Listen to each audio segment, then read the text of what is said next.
Hermanos y hermanas, cierren los ojos por un segundo e imaginen. Una tarde ventosa a orillas del mar de Galilea, donde el olor a pescado fresco se mezcla con el aliento salado del aire, y un hombre llamado Pedro está allí, con sus manos ásperas tirando de las redes, su mirada cansada fija en un horizonte que nunca cambia. No era un filósofo cargado de libros voluminosos, no era un general montado en un caballo blanco en medio de la batalla, solo un pescador, un grano de arena diminuto en la corriente infinita de la vida. Pero entonces, en esa sencillez que parecía eterna, una voz resonó, cortando el murmullo de las olas. «Sígueme». Era la llamada de Jesús, y desde ese momento, el destino de Pedro dejó de ser un ciclo repetitivo de redes y peces para convertirse en un camino ardiente, un sendero de fe, de milagros y de puertas de prisión que se despedazan ante un poder incontenible. Pedro no era perfecto. Tembló y negó al Señor ante el fuego, dudó en medio de la tormenta, cerró su corazón por prejuicios. Pero, ¿qué lo transformó de un hombre débil en una llama que incendió al mundo con el Evangelio? Fue una fe inquebrantable, la oración de la Iglesia y, sobre todo, la mano de Dios, aquel que rompe todas las cadenas, desde las prisiones romanas hasta los grilletes del alma. Hoy, a través de los capítulos 11 y 12 de los Hechos, no solo escuchamos la historia de Pedro, sino un eco que nos habla a cada uno. Si Dios te llama, ¿te atreverás a caminar? Si la puerta está cerrada, ¿creerás que Él la abrirá? Esto no es una historia árida del pasado, es una palabra viva, un viento del Espíritu Santo que sopla a través de cada corazón. Abran sus almas, porque este relato nos desafía. Entre las cadenas de nuestra propia vida, ¿dormiremos confiados en las manos de Dios como Pedro? ¿O dejaremos que el miedo nos encadene para siempre? Vamos, empecemos. Kefas o Cefas, como también se le menciona. Cuando lean el nombre Cefas, que es Kefas, sepan que es la misma persona de la que estamos hablando, ¿de acuerdo? Es una de las personas más importantes en el libro de los Hechos. Es una persona que vivió muy cerca de Cristo, lo conoció muy bien y lo hemos visto desde el mar de Galilea, pasando por todas las experiencias que ya hemos estado comentando en las últimas semanas acerca de cómo caminó por encima de las aguas y cómo vio milagros y experimentó cosas en su vida realmente increíbles que ningún otro ser humano las experimentó. Lo hemos visto negando al Señor, lo hemos visto siendo restaurado por el Señor, lo hemos visto predicando el Evangelio después de haber recibido la llenura del Espíritu Santo en el día de Pentecostés, lo hemos visto predicando en las calles, lo hemos visto también amenazado por las autoridades religiosas y políticas de la época, diciéndoles que no siguieran predicando bajo ningún concepto. Vimos el otro día cómo se tuvieron que tomar medidas para organizar mejor la iglesia primitiva. A la hora de la comida había, por lo visto, problemas, surgió algo de murmuración dentro de la congregación y el problema se atajó, el problema se solucionó nombrando diferentes ancianos. El último día, el día domingo, vimos a Pedro en Jaffa o en Jope teniendo una visión donde el Señor le mostraba a través de una serie de animales, algunos limpios, otros no limpios, que si tenía hambre, pues que se levantara, que comiera, y Pedro se negó a hacerlo diciéndole al Señor, yo nunca he hecho esto. Por lo tanto, aunque tú me mandes a hacer algo que yo nunca he hecho, sus prejuicios religiosos eran tan tremendos que le dijo otra vez al Señor, no. Y se lo dijo 3 veces hasta que el Señor recogió ese lienzo, ese pergamino, y ahí vemos a Pedro empezando una nueva etapa de su ministerio y es yendo a los gentiles a predicarles la palabra, concretamente a la ciudad de Cesarea, donde le estaba esperando una casa abarrotada de gente y donde le estaba invitando a predicar la palabra nada más y nada menos que el famoso centurión romano llamado Cornelio. Allí él predica la palabra, le acompañan algunos hermanos y allí ellos se dan cuenta de que Dios no hace efectivamente acepción de personas y allí los oyentes reciben exactamente la misma experiencia que ellos habían recibido en el aposento alto, cuando comenzaron a hablar en otras lenguas, y los que iban con él se quedaron sorprendidos, diciendo, también sobre los gentiles es derramado el Espíritu. Cuando él viene de ese viaje, lo confrontan los hermanos en Jerusalén y encontramos en el capítulo, concretamente el capítulo 11 del libro de los Hechos, el informe que él presenta a la iglesia. La iglesia le dice, ¿cómo es posible que tú has ido a comer, que tú has entrado en casa de gentiles? Y entonces las palabras que él responde dice, ¿por qué has entrado a comer a casa de gentiles, casa de incircuncisos? Y entonces él comienza a explicar la experiencia que había tenido en Jope, donde el Señor le dice que vaya, donde él ve cómo el Señor respalda su palabra, etcétera. Y al final del capítulo, del capítulo 11, concretamente a partir del versículo 15, dice, cuando comencé a hablar, dice Pedro, cayó el Espíritu Santo sobre ellos. ¿Y cómo lo sabían? ¿Cómo sabían que había caído el Espíritu Santo sobre ellos? ¿Cambiaron de color? ¿Se estiraron? ¿Encogieron? ¿Les salió rabo? ¿Cómo sabían? Bueno, aquí dice, también el Espíritu Santo cayó sobre ellos como sobre nosotros al principio. Entonces me acordé de lo dicho por el Señor cuando dijo, Juan ciertamente bautizó en agua, mas vosotros seréis bautizados con el Espíritu Santo. Y esta no es una experiencia de conversión. Esta no es la experiencia de la conversión. Esta es otra experiencia diferente. Porque si fuera la misma, pues no se hubieran quedado sorprendidos, sino que dijeron, oye, mira, también ellos tienen esta experiencia como nosotros la tuvimos al principio. Entonces dice, si Dios pues les concedió también el mismo don que a nosotros, que hemos creído en el Señor Jesucristo, ¿quién era yo? ¿Quién era yo para que pudiese estorbar a Dios? Entonces, oídas estas cosas, callaron. Qué bueno, ¿no? Y glorificaron a Dios diciendo, de manera que también a los gentiles ha dado Dios arrepentimiento para vida. Entonces, ahí comienza una etapa nueva. Ahí ellos por fin se dan cuenta de que eso de ir a toda criatura, pues también incluye a los gentiles. Y Pedro fue la primera persona que tuvo el privilegio y la oportunidad de ir a presentarles el Evangelio y de ver cómo el Señor respaldaba esa predicación en la casa de un centurión romano llamado Cornelio. Ahora, a partir del versículo 19 se habla de otra iglesia, ya no se habla de la iglesia primitiva. Quiero que tengan en cuenta de que ya ha pasado algún tiempo y ya existen otras congregaciones. Recuerden que cuando, por ejemplo, empezó la persecución en Jerusalén, después de haber matado a pedradas a uno de los diáconos de la iglesia, a Esteban, pues los cristianos fueron esparcidos por muchas partes. Entonces cuando uno dice, oye, la iglesia de Antioquía, bueno, es que ya habían otras congregaciones en otras partes. Entonces dice en el versículo 19 que los que habían sido esparcidos a causa de la persecución que hubo con motivo de Esteban, se fueron, fíjate, a Fenicia, a la isla de Chipre, a Antioquía, no hablando la palabra a nadie sino solo a los judíos. Pero había entre ellos unos varones de Chipre y de Cirene, los cuales cuando entraron en Antioquía también le hablaron a los griegos, anunciando el evangelio del Señor Jesús. Y la mano del Señor estaba con ellos y gran número creyó y se convirtieron al Señor. Aquí hay otro grupo grande de gentiles que se convierten al Señor. Llegó la noticia de estas cosas a oídos de la iglesia que estaba en Jerusalén y enviaron a Bernabé.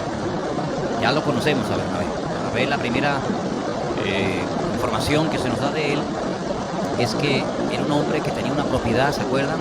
La vendió y puso todo el dinero a los pies de los apóstoles. Pues esa es la primera vez que la Biblia nos habla de Bernabé. Y ahora lo vemos, él se va a Antioquía. Dice, cuando llegó, vio la gracia de Dios y se regocijó. Y exhortó a todos a que con propósito de corazón permaneciesen fieles al Señor. Y ahora menciona características de Bernabé muy bonitas. Dice que era un varón bueno, lleno del Espíritu Santo y de fe.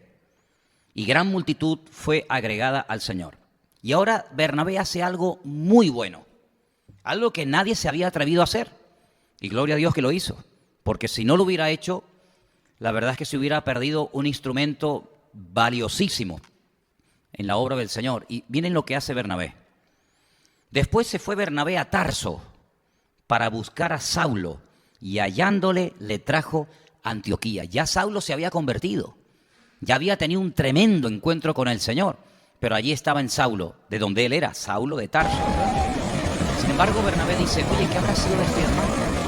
¿Qué habrá sido de este hombre perseguidor de la iglesia, de este famoso rabino que estuvo persiguiendo a los cristianos, a nuestros hermanos durante tanto tiempo?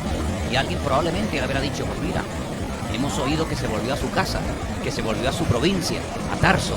Y entonces este hombre se va a Tarso a buscarlo, lo lleva a la iglesia de Antioquía y dice, se congregaron allí todo un año con la iglesia.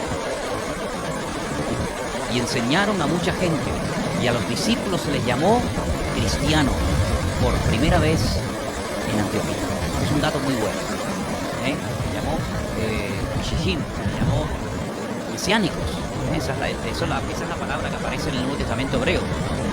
Se les llamó mesiánicos, se les llamó los ungidos, por primera vez en Antioquía. ¿Cómo se les llamaba antes? Se llamaban los del camino, hermanos, etc. Pero esta es la primera vez que se les llama a esta gente los ungidos, los seguidores de Cristo, ¿vale? Es un dato a tener en cuenta. No fue en Jerusalén, fue en Antioquía. Y curiosamente, allí en Antioquía, que era una iglesia muy abierta al mover del Espíritu Santo, porque todo lo que yo he leído hasta hoy de la iglesia de Antioquía, todo me gusta. ¿Sí? No es una iglesia que dice, madre mía, es como la iglesia de Corinto, ¿no? Tiene unos follones, unos líos, unos problemas, o la iglesia de tal o tal lugar. La iglesia de Antioquía era, permítame la expresión, un pedazo de iglesia. Era una maravilla de congregación. Dice que en esa congregación, en aquellos días, descendieron unos profetas de Jerusalén, y levantándose uno de ellos, no nos dice el nombre de todos, pero uno de ellos se llamaba Agabo, ¿bien? Y dice que este hombre daba a entender por el Espíritu que vendría una gran hambre en toda la tierra habitada, la cual sucedió en tiempo de Claudio. Si este hombre profetiza, advierte a la iglesia, cuidado, va a venir una hambruna impresionante, como la sequía, ¿no? La sequía que está experimentando España, que ayer me mandaron unas fotografías del famoso río Ebro. Mi padre era de Zaragoza y el río Ebro pasa por Zaragoza, el río más caudaloso de España, y tiene escasos centímetros.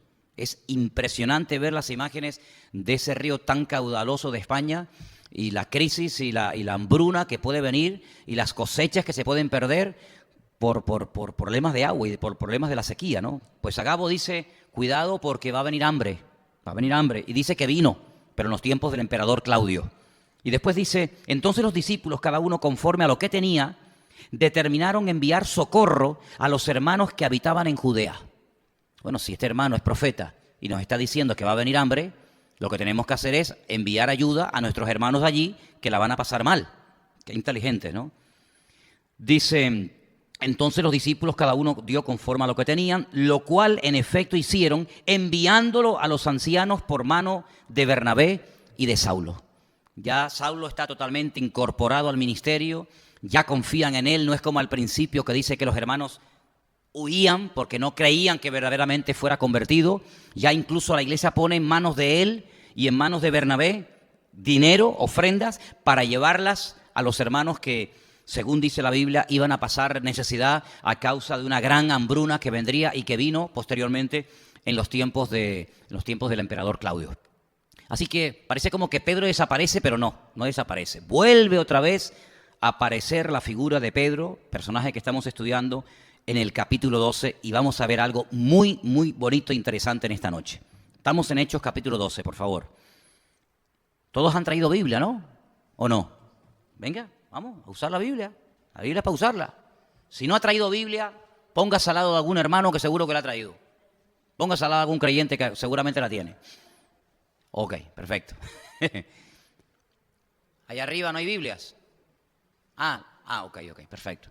Yo quiero ver Biblias y quiero oír las páginas cómo suenan. Ok. En aquel mismo tiempo el rey Herodes echó mano a algunos de la iglesia para maltratarlos. Mató a espada a Santiago o a Jacobo, el hermano de Juan. ¿Se acuerdan? El hermano de Juan, que eran dos hermanos discípulos de Cristo, a uno lo matan, a Santiago. Viendo que esto había agradado a los judíos, procedió a prender también a Pedro. Eran entonces los días de los panes sin levadura. ¿Qué fiesta era esa? La fiesta de los panes sin levadura, ¿cómo se llama esa fiesta? La Pascua, la fiesta de la Pascua.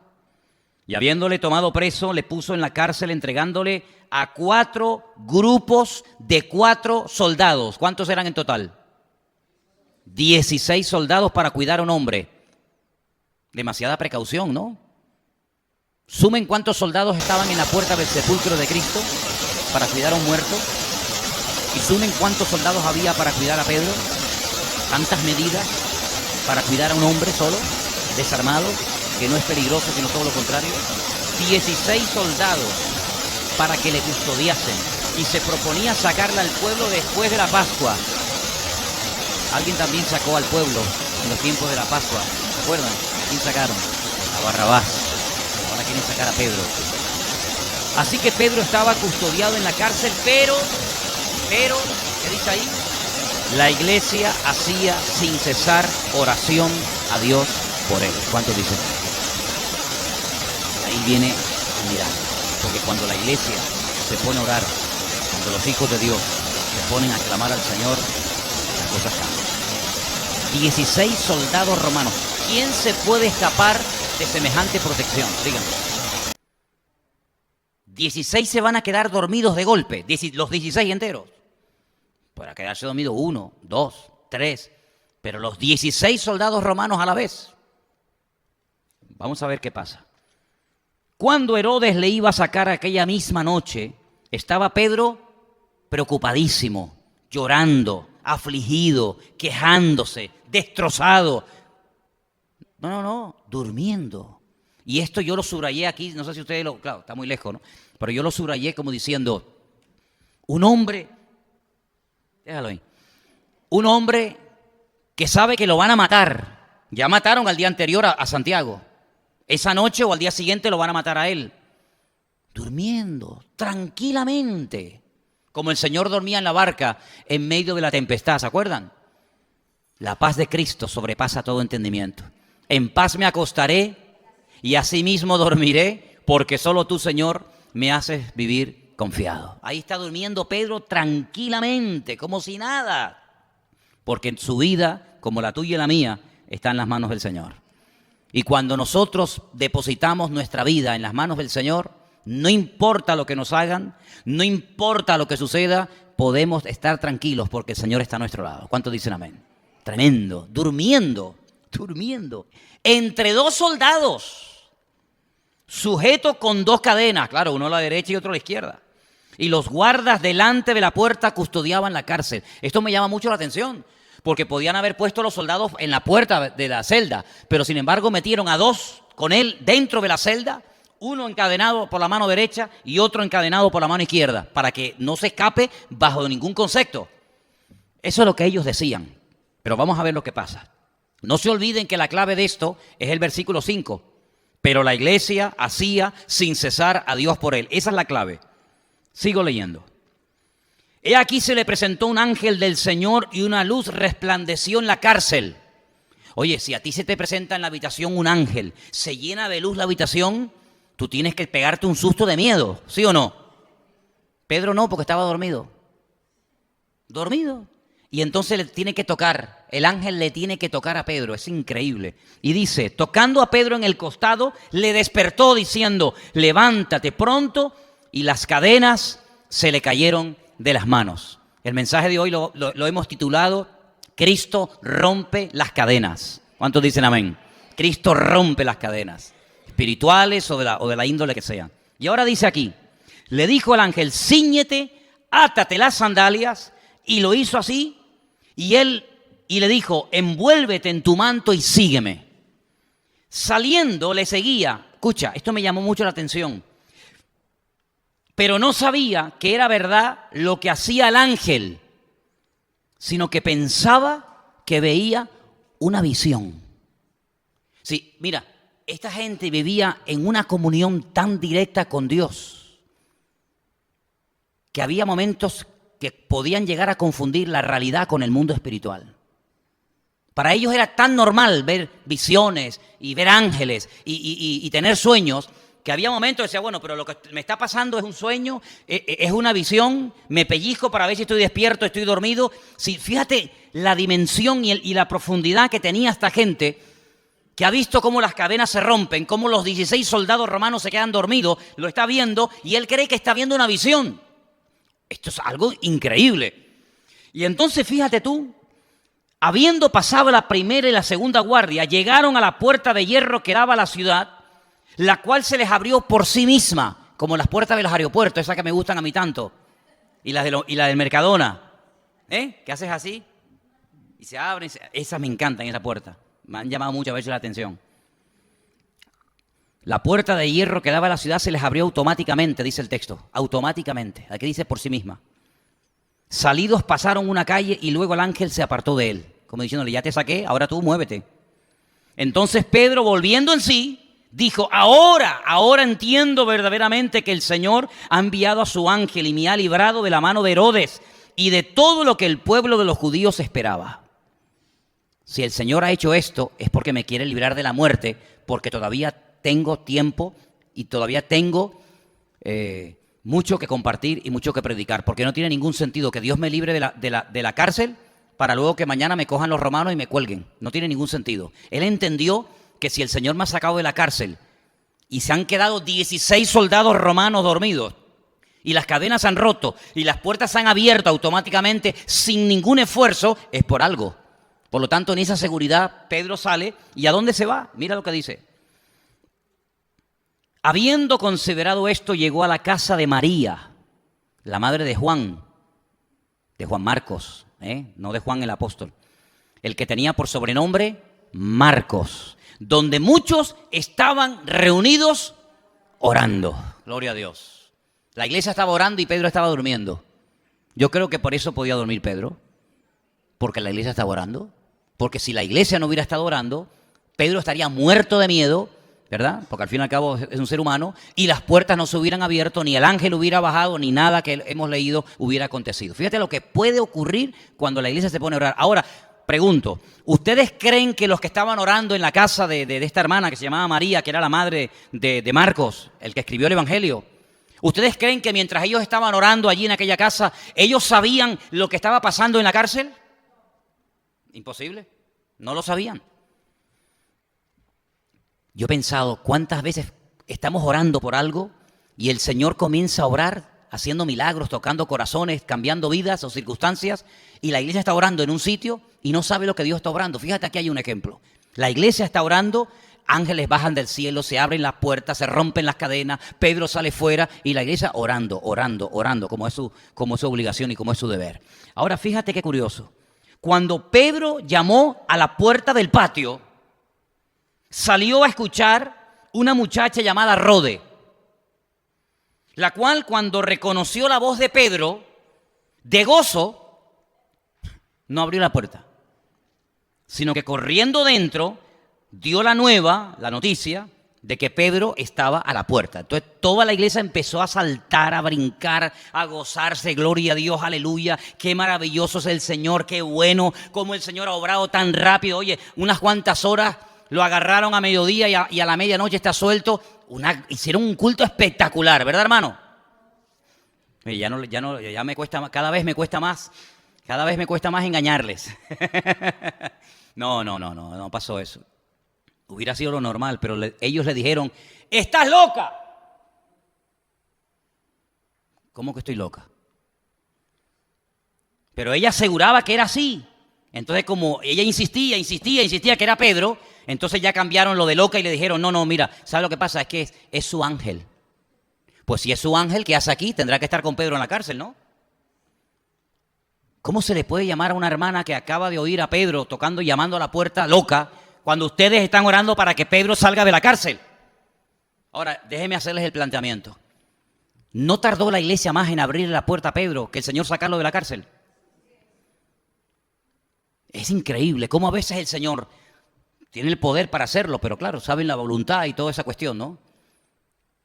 Porque a veces la iglesia le cuesta abrirse y convencerse y aceptar lo que para otros es normal y lo que para otros no es ningún problema aceptar.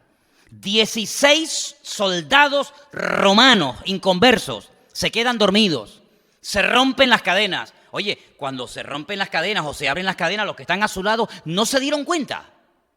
No, Se abre la puerta, la primera, la segunda, todas las puertas. Llega a la iglesia y resulta que tardan más los hermanos en abrirle la puerta a Pedro para que entre que lo que tardó el Señor en sacarlo de la cárcel. Qué increíble que nunca nos pase a nosotros eso. Que nunca tengas la puerta de tu voluntad cerrada de tal manera que el Señor quiera hacer algo en tu vida y sorprenderte y tú por tus prejuicios o por lo que sea tienes la puerta cerrada. Porque la Biblia dice que el Señor a una iglesia le tuvo que llamar a la puerta. Y tuvo que decir aquella frase célebre que todos conocemos: si alguno allá adentro oye mi voz y abre la puerta, entraré a él, cenaré con él y él conmigo. Cuidado, porque todos y cada uno de nosotros podemos tener esa puerta cerrada y por prejuicio, por miedo, porque como dijo Pedro una vez, porque yo nunca he hecho esto, etcétera, etcétera. Podemos estar perdiendo oportunidades de ver la gloria de Dios en nuestra vida. Pero al final, gracias a Dios, le abrieron la puerta. Y entonces dice que Pedro persistía en llamar, al final le abrieron y cuando le vieron se quedaron atónitos. No se lo creían, hermano. No se imaginaban que con una oración se puede sacar a un hombre de la cárcel. ¿Hasta dónde podemos llegar a ver la bendición de Dios con nuestras oraciones? ¿Hasta dónde, hermano? Empezamos el culto tomando un testimonio, ¿sí o no? Porque yo quería que ese testimonio de algo hermoso que el Señor hizo ayer, donde no quedaron secuelas ni nada de lo que ocurrió, nos motivara para que cuando llegáramos al pasaje de esta noche nos diéramos cuenta de que el Señor no solamente lo hacía, sino que lo sigue haciendo hoy en día. ¿Cuántos dicen amén? Hay un pasaje en la Biblia donde dice que unas mujeres iban preocupadas y hablando entre ellas por el camino diciéndole: ¿quién nos removerá la piedra? Aquella piedra inmensa que tapaba el sepulcro donde habían sepultado al Señor unos días atrás. Ellas decían: ¿cómo vamos a poder entrar y terminar de ungirle? Porque era tan rápido el tema del Shabbat que no nos dio tiempo de prepararlo bien. ¿Quién nos removerá la piedra? Y cuando ellas iban por el camino, resulta que la piedra ya había sido removida hacía horas. ¿Cómo voy yo a conseguir esto, Dios mío? Si yo no conozco a nadie, yo no tengo manga, ¿no? Como dicen en algunos lugares, yo no tengo enchufe, yo no tengo posibilidad, es que no eres tú el que la va a abrir, es el Señor el que abre las puertas. ¿Cuántos dicen amén? Porque hay un versículo que fue el que el Señor me dio cuando vinimos aquí hace unos años a abrir esta obra, y ese versículo está en el libro de Apocalipsis, y dice: aunque tienes poca fuerza, por cuanto has guardado mi palabra y no has negado mi nombre, he aquí yo abro una puerta delante de ti, la cual nadie puede cerrar. ¿Cuántos dicen amén? En la vida se nos van a presentar muchas ocasiones donde con nuestra elocuencia, con nuestros títulos, con nuestra sabiduría, etcétera, etcétera, las puertas algunas se abrirán. Pero mira, se presentarán y cada vez se van a presentar más oportunidades donde ni con título, ni con dinero, ni con nada las puertas se van a abrir, sino solamente las va a poder abrir el poder de Dios cuando oramos al Señor. Por eso, hermano, la iglesia primitiva, ¿qué podía hacer para sacar a su pastor de la cárcel? Dígame qué van a hacer estos pobres hermanos. Sí, muy ungidos, muy alegres, muy bendecidos, pero vete ahora tú a la cárcel, enfréntate a Roma. Mira, en cuanto te acerques a la puerta, te cortan la cabeza, amigo. No podían hacer nada. Vamos a hacer una manifestación, una marcha, una protesta. Vamos a poner pancartas. Vamos a lanzar piedras y a decir: abajo con el imperio romano, asquerosos romanos. Y después cuando te vengan contra ti, ¡fum!, sale corriendo. Me parece ridículo cuando la iglesia se cree que ganando la batalla en la calle van a ganar la batalla en el mundo espiritual. Y la iglesia nos enseña, este texto nos enseña que la iglesia jamás se enfrentó así a cara descubierta con pedrada, con palos, con piedra contra el imperio opresor de Roma. No, porque por ahí no van los tiros, porque las armas de nuestra milicia no son esas. La iglesia lo que tenía que hacer es orar al Señor, y tu Padre que te ve en secreto te recompensará en público. Eso dice la Biblia. Ahora salir a la calle, tirarle piedra a la policía, que no, que le tire un barril, que un misil, que un cohete. Pues si por ahí no van los tiros, Cristo nunca hizo eso. Los discípulos, ¿cuántos eran?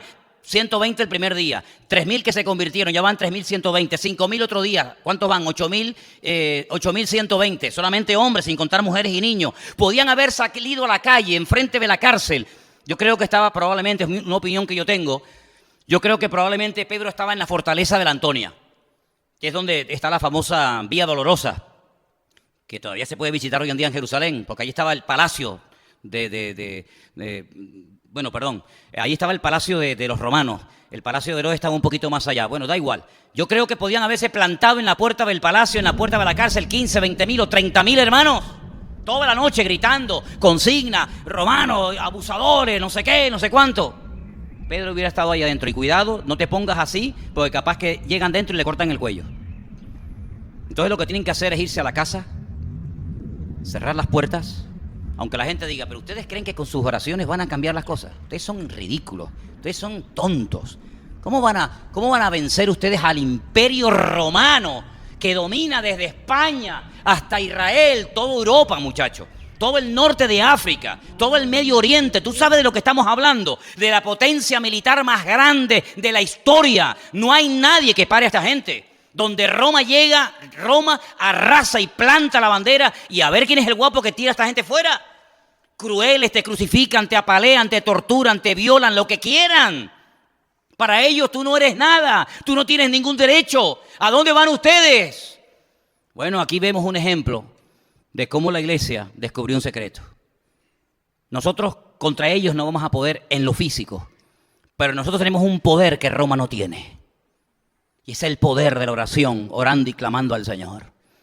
Y Roma cayó rendida a los pies de Cristo por el poder del nombre del Señor Jesús.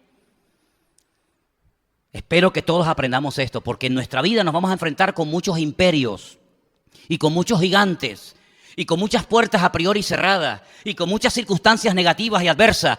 Pero el secreto está que la iglesia hacía sin cesar oración a Dios por Pedro. ¿Y por qué no oraron por Santiago? No oraron por Santiago y Roma mató a Santiago. Pero cuando dijeron, espérate un momento, hermanos, vamos un momento, hermanos. Nos han matado a un pastor, nos han matado a Santiago. Hermanos, hay que orar. Mira cuando oraron, no mataron a Pedro.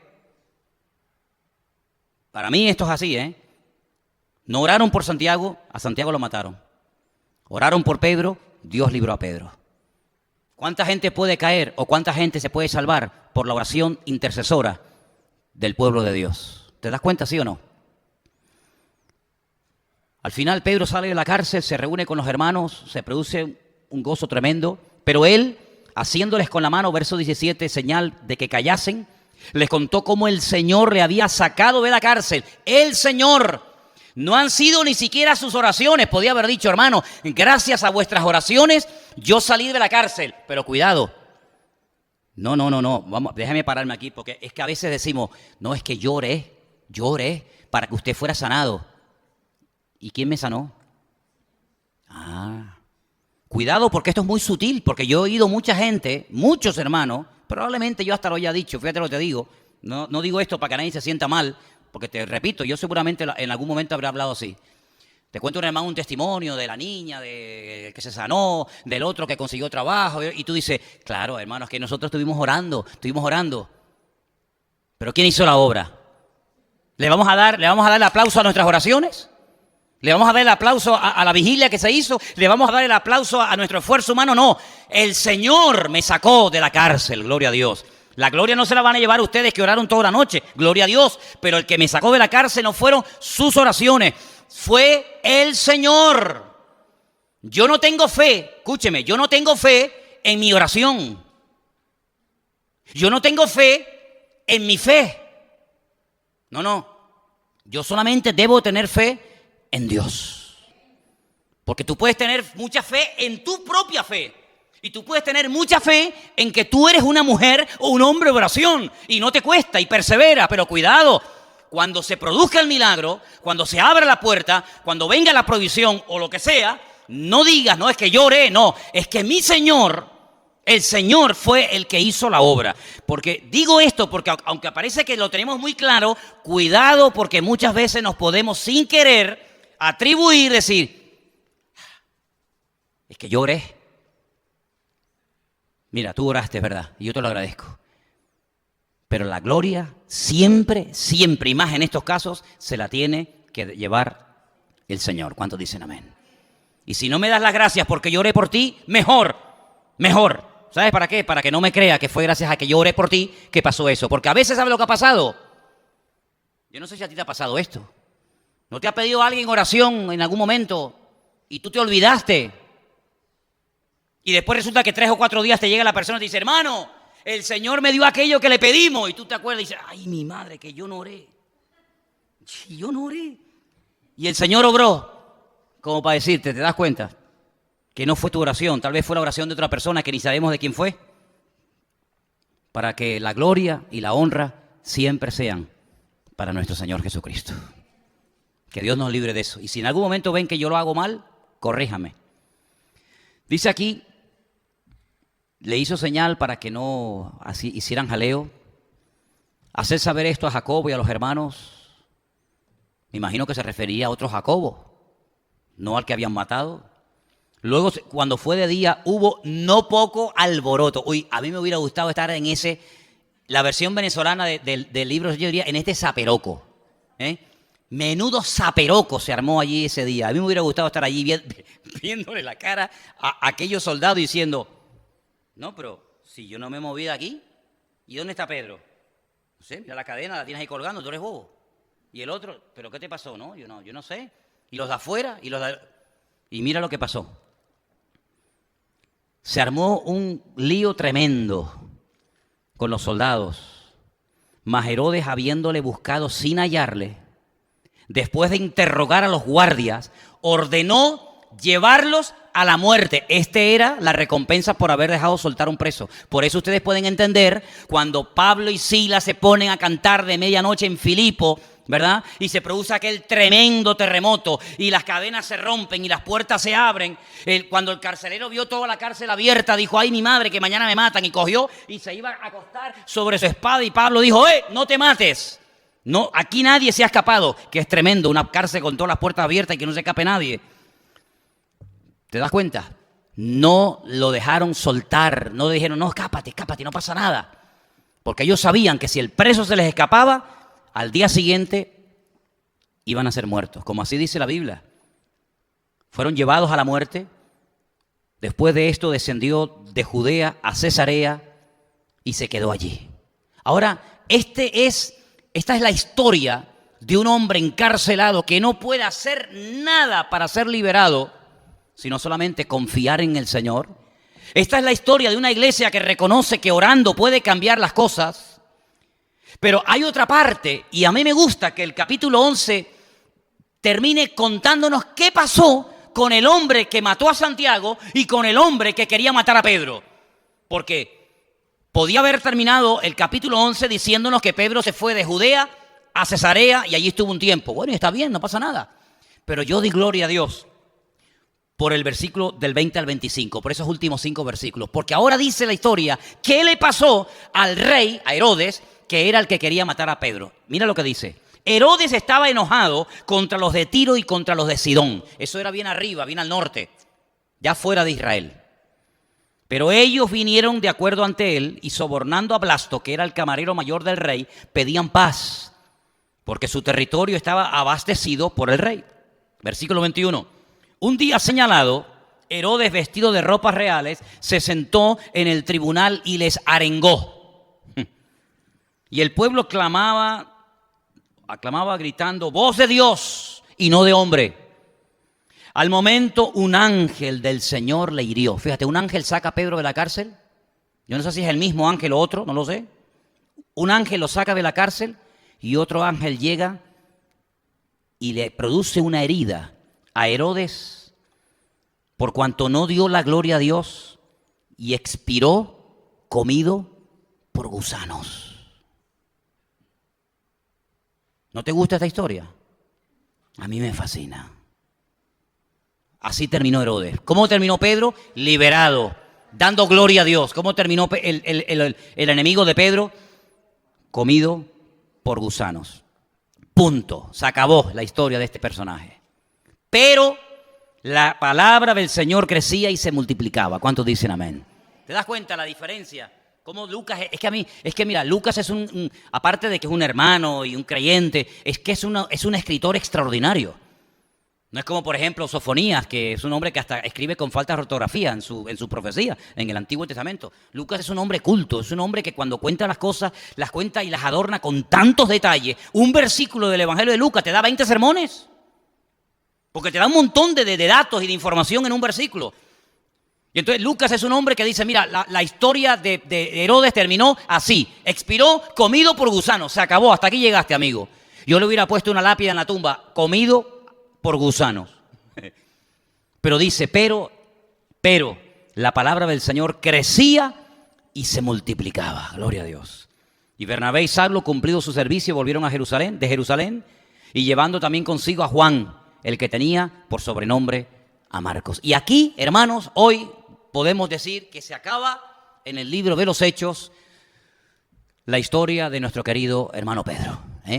A partir de ahora, a partir del capítulo 13, ya se comenzará a hablar mucho más de los viajes del apóstol Pablo, con Silas, con Bernabé, llevando en alguna ocasión también como colaborador, como ayudante a Juan Marcos, ¿verdad? Pero este es el último pasaje bíblico que encontramos en el libro de los Hechos hablando de la figura de Pedro, de su ministerio, lo que hacía, cómo lo hacía, dónde iba, dónde no iba, los milagros que se producían, los encarcelamientos, las predicaciones, los bautismos, etcétera, etcétera. Si quieren saber más de la figura de Pedro, pues ya tendríamos que ir a las 2 cartas que escribió, que las tenemos gracias al Señor en la Biblia, cartas pero preciosas, con una profundidad, porque uno a veces he escuchado gente que dice, Pablo era muy profundo, pero Pedro era como más simplón. ¿Tú sabes lo que acabas de decir? Vete a la primera carta de Pedro, vete y léete y estudia la segunda carta que Pedro escribe. Si tú a eso llamas sencillez o simplón, no sabes lo que estás diciendo. Ahí Pedro habla de cosas profundísimas, hermanos. Ahí Pedro habla de cosas tremendas que ni siquiera nos dan tantos detalles los profetas del Antiguo Testamento. Habla de la segunda venida de Cristo. Habla de la experiencia que tuvo en el monte Tabor con el Señor Jesucristo cuando se le apareció Moisés y Elías. Y por si alguien lo ha olvidado, no se olviden que en ese monte, en el monte famoso de la Transfiguración, donde está Cristo con Pedro, Jacobo y Juan, y donde aparecen de repente Moisés y Elías, allí se oyó la voz audible de Dios, el Padre. Este es mi Hijo amado, a Él oíd. Desde los días del bautismo no se oía la voz de Dios audible, cuando dijo, este es mi Hijo amado, en el cual tengo toda complacencia. Bueno, pues en el día del monte de la Transfiguración, Dios, el Padre, vuelve a hablar y señala otra vez a Cristo, porque dice que de repente desapareció el representante de los profetas, el representante de la ley, Moisés y Elías, y se quedó allí solo el Señor Jesucristo, ¿verdad? Por lo tanto, si queremos, ya digo, saber más de Pedro, tenemos que ir a sus cartas, donde él escribe a los hermanos que están siendo perseguidos, y les escribe a los de Ponto, a los de Galacia, a los de Bitinia, etcétera. Hermanos que a través de su ministerio, a través de otro ministerio, pues llegaron a conocer al Señor. Y en una de sus cartas dice algo muy interesante. En una de sus cartas dice, por ejemplo, hablando de Pablo, lo llama nuestro hermano, nuestro querido hermano Pablo, al cual el Señor le ha dado una tremenda sabiduría. Como Pedro reconoce la sabiduría de Pablo y le dice, nuestro hermano que nos habla de estas cosas de una forma profunda y difícil, a veces nos dice cosas difíciles de entender. Fíjate Pedro lo que dice. A veces Pablo contaba cosas que Pedro dice, para mí me resultan difíciles de entender. Dice, y los indoctos tuercen para su perdición. Y vemos también en una de las cartas de Pablo, concretamente la carta de Pablo a la iglesia de Galacia, lo vemos allí a Pedro, lo vemos allí, visitando a Pablo. Y vemos a Pablo reprendiendo públicamente a Pedro, llamándole hipócrita delante de la gente porque hacía algo que no era correcto. Se comportaba de una manera delante de unos hermanos y delante de otros se comportaba de otra manera. Y Pablo, ya saben cómo era. Pablo lo llama y dice, ven para acá, tú eres un hipócrita.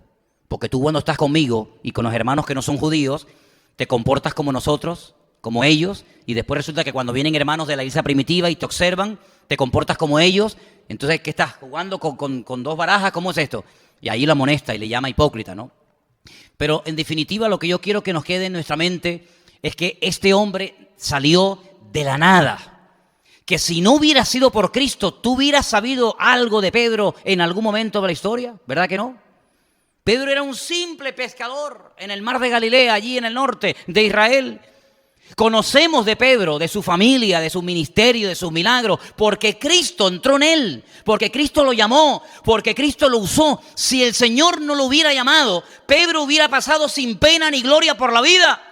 Pero fue el Señor el que lo llamó, fue el Señor el que nos permite, 2000 años después de esto que hemos leído, estar hablando aquí de un hermano que veremos y conoceremos personalmente cuando lleguemos a la gloria. ¿Cuántos dicen amén? Claro que sí, vamos a ver a Pedro, Pues el Señor lo llamó y fue el que le permitió empezar una vida diferente. Lo sacó de esa rutina, lo sacó de esa vida monótona y aburrida, ¿verdad? Y lo convirtió, dice, en pescador de almas, pescador de vidas. Y yo quiero terminar estos mensajes, estos estudios que hemos dado sobre la figura de Pedro, lanzando una pregunta. ¿Habrá aquí entre nosotros alguna persona que el Señor en un momento determinado quiera llamar y usar como llamó y utilizó poderosamente a Pedro durante tantos años hasta que terminó muriendo crucificado en Roma con la cabeza para abajo y los pies para arriba? Así murió Pedro en Roma, cuenta la historia. De hecho hay cuadros por ahí que así lo pintan. ¿Habrá alguna persona entre nosotros en esta noche que el Señor quiera llamar y utilizar como llamó y utilizó a Pedro durante tantos años de su vida? Yo le quiero pedir esta noche al Señor que en esta noche ponga en nuestros corazones el deseo de servirle. Porque cuando el Señor es muerto, cuando el Señor lo crucifican, Él vuelve ¿a dónde? A la pesca. Él vuelve otra vez a dedicarse a lo que sabía hacer en la vida. ¿Tú no te has planteado nunca que a lo mejor el Señor tiene otro plan para ti? Tú te has empeñado en ir por este camino y vuelta con este camino, porque yo estudié esto y yo me preparé para esto, y el sueño y el anhelo de mi vida es hacer esto, y después con esto voy a la otra etapa, y tú ya tienes como tu vida montada en los próximos 10, 15 o 20 años. Qué bonito, está bien, ¿verdad? Pero tú imagínate por un instante que el Señor diga, ¿y si yo te quiero llamar y romper todos tus sueños y toda tu agenda y llevarte por otro camino que tú ni siquiera has soñado en tu vida? ¿Puede hacerlo? ¿Podría hacerlo el Señor en ti? ¿Podría hacerlo? Porque el Señor una vez le dijo a Pedro, Pedro, quiero que hagas esto, esto y esto. Y Pedro dijo, no. ¿Por qué? Porque yo nunca lo he hecho. ¿Y eso es motivo suficiente para decirme a mí no? ¿El que nunca lo hayas hecho? Pues yo creo que ya es hora de atrevernos, si el Señor nos manda y nos lo pide, de atrevernos a hacer algo que nunca hemos hecho ni teníamos pensado y previsto hacer. Pero Señor, si tú me llamas y tú me capacitas y tú me respaldas, aunque nunca lo haya hecho, yo estoy dispuesto a hacerlo. ¿Cuántos dicen amén? Algunos dicen, ¿quién? Yo predicar. Yo, pero si yo nunca he hecho eso. ¿Y si el Señor te lo pide? No, es que yo nunca lo he hecho. Bueno, pero algún día tendrá que ser la primera. Hermano, usted puede orar. Ay, hermanos, que yo nunca lo he hecho. Pero ¿y si el Señor te pide y te dice que ores? Es que como nunca lo has hecho, no lo vas a hacer nunca más. Estemos abiertos y digámosle al Señor, Señor, aunque yo no haya hecho ciertas y determinadas cosas, si tú estás buscando a alguien para hacer algo y yo te sirvo, aunque soy un pedazo de barro, pero que este barro te glorifica a ti, cuenta conmigo, Señor. ¿Cuántos dicen amén? Cierra tus ojos ahí donde estás. Vamos a orar. Vamos a pedirle al Señor que en esta noche, que en este momento, en este culto, espera un momento, Miguel, no corte, que en este momento, si el Señor tiene que decirte algo, te lo diga. No le pongas pegas, no le pongas trabas al Señor. No le digas, no, búscate a otro. Me da vergüenza, yo no sé. Mira, hermano, ¿qué sabía Pedro de predicar? ¿Qué sabía Pedro de atender a multitudes? Sí, solamente la vida de Pedro era pescar y nada más que pescar. El Señor tenía una vida para Pedro extraordinaria como la tiene para ti y para mí en esta noche. Pero tienes que ser valiente y tienes que decirle al Señor, Señor, si me quieres sorprender, si me quieres cambiar la vida y romper mis planes, Señor, yo sé que tus planes son mucho mejores que los míos. Y te recuerdo, querida iglesia, queridos hermanos, ese texto que dice que nuestros pensamientos muchas veces no son sus pensamientos, son más altos, son más elevados, son más profundos, son más ricos que los tuyos y que los míos. Hemos visto la figura de Pedro, cómo el Señor lo fue guiando, pastoreando, entrenando, capacitando, usando, etcétera, etcétera. El Señor puede y quiere hacerlo otra vez. Aquí estamos dispuestos, Señor, a ser tratados por ti. Aquí estamos dispuestos, Dios mío, a que tú hables a nuestras vidas y nos uses y nos lleves por el camino por el cual tú nos quieras llevar. Quita el miedo de los corazones, Señor, porque el miedo paraliza y el miedo no es de Dios. Quita el temor, quita la duda, quita, Señor, esa incertidumbre que muchas veces es un enemigo. Te pido en el nombre de Jesús, mi Señor, que tú nos sorprendas, porque yo sé que tú todavía tienes el poder y la capacidad de poder sorprender a tu pueblo, si tu pueblo quiere ser sorprendido y usado. Gracias por estos estudios que hemos podido tener, por haber descubierto una figura tan espectacular y tan útil y tan humana al mismo tiempo como Pedro. Señor, si tú lo hiciste en él, también lo puedes hacer en cada uno de nosotros. Nos rendimos a ti, Señor, y pedimos que todas estas palabras y instrucciones y enseñanzas nos hayan ayudado a darnos cuenta de que cuando un hombre se deja tratar y usar por la mano del Señor, Dios lo puede usar poderosamente. No importa la edad, no importa los impedimentos, las limitaciones humanas, no importa. Lo importante es que cuando tú dices, te llamo y te quiero usar, Dios lo puede hacer, aleluya. A ti la gloria y la honra. Y gracias también porque hemos visto en el día de hoy cómo las cadenas se rompen cuando la iglesia ora, aleluya. Y por eso en esta noche oramos con fe y pedimos que toda cadena que tiene que ser rota se rompa por el poder de Dios. En tu nombre lo pedimos en esta noche, en el nombre de Jesús. Amén y amén, aleluya, gloria a Dios. Quiero que en este momento, antes de ponernos de pie y terminar este culto y todo lo demás, quiero que en este momento hagamos varias oraciones.